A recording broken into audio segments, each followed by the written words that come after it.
नमस्कार, मैं हूं आपका दोस्त विजय विद्रोही। आप मुझसे जुड़ चुके हैं, इसके लिए आप सबका तहे दिल से शुक्रिया। अगले 8 मिनट आपसे जुड़े रहने की कोशिश करूंगा। बीएमसी यानी बृहन मुंबई निगम चुनाव में क्या राजनीति के महाराष्ट्र के सारे समीकरण बदलने वाले हैं? क्या चीजें उलट पुलट होने वाली हैं? ये अपने आप में एक बड़ा सवाल उठ गया है। ये सवाल इसलिए उठाया जा रहा है क्योंकि अभी हाल में जो लोकल सेल्फ बॉडीज के कहीं कुछ शहरों में नगर परिषद, नगर पालिका, नगर निगम तक के चुनाव हुए, वहां पर बीजेपी और उनके साथियों ने करीब करीब अपोजिशन का यानी महाविकास अघाड़ी का सुपड़ा साफ कर दिया था। कुल मिलाकर अपोजिशन में कांग्रेस थोड़ा बहुत ठीक कर रही थी। और अभी जो चुनाव होने हैं 15 जनवरी को, उसमें भी 69 निर्विरोध अनअपोज जीत चुके हैं, जिसमें से 68 महायुति यानी सत्तारूढ़ गठबंधन के हैं और इसमें भी 44 बीजेपी के हैं।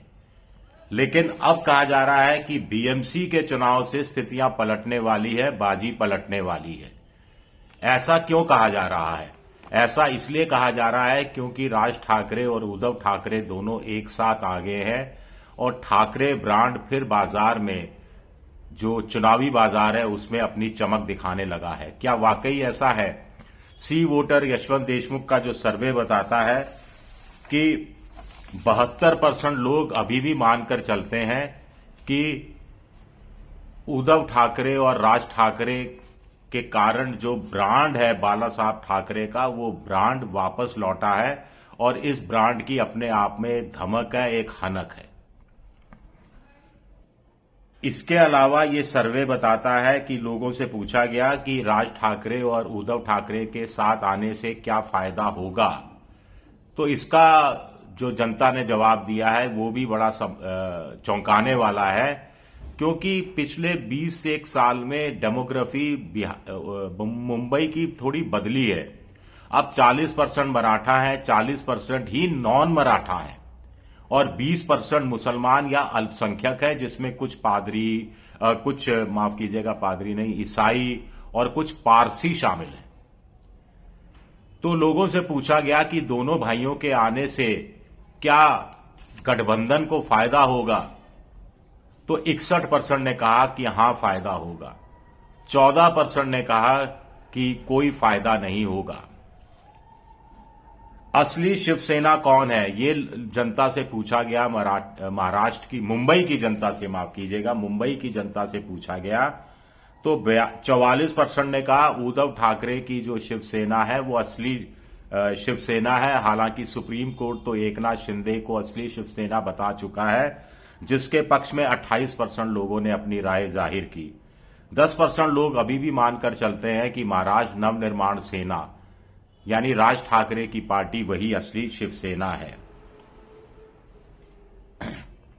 अब मराठी वोटरों से पूछा गया कि दोनों भाइयों के साथ आने से क्या ये ब्रांड बढ़ा है, तो 44% ने कहा कि हां ये बढ़ा है और ये ब्रांड जो है मराठी वोटरों के अनुसार दोनों भाइयों को ही समर्पित है।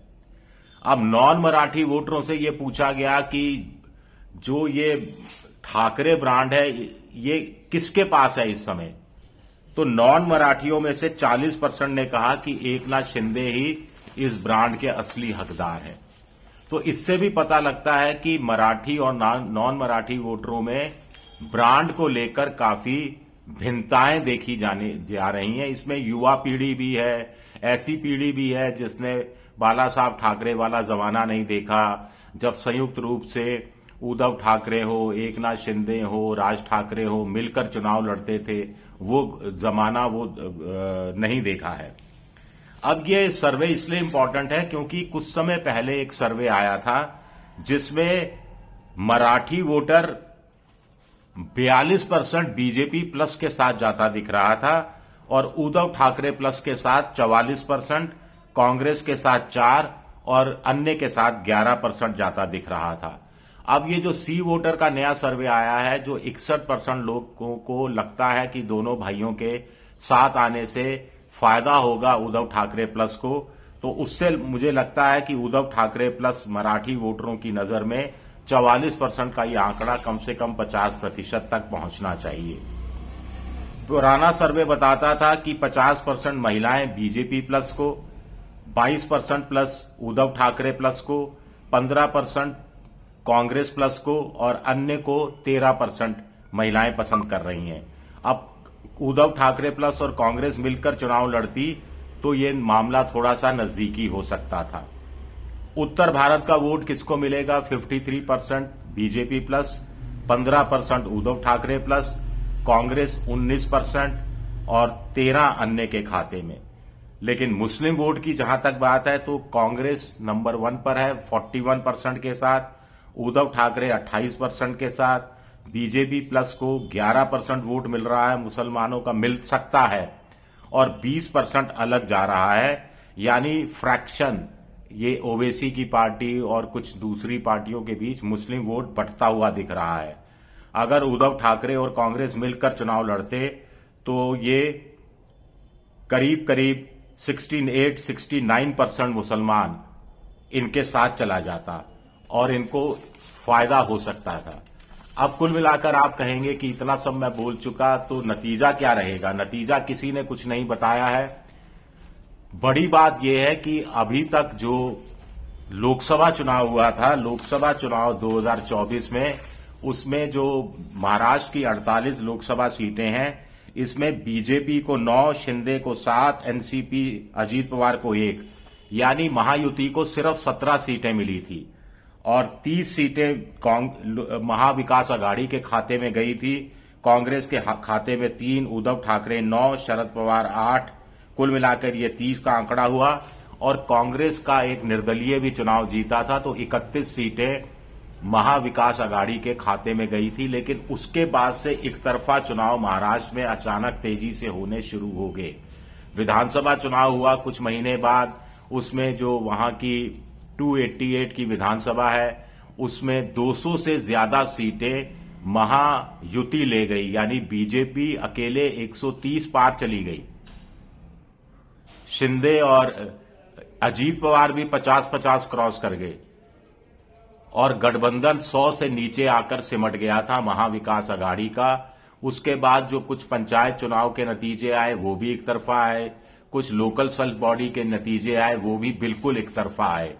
तो अब बड़ा परिवर्तन ये आया है कि हर कोई कह रहा है कि मुकाबला बीएमसी के चुनाव में कठिन होने वाला है, नजदीक का होने वाला है, कांटे का होने वाला है।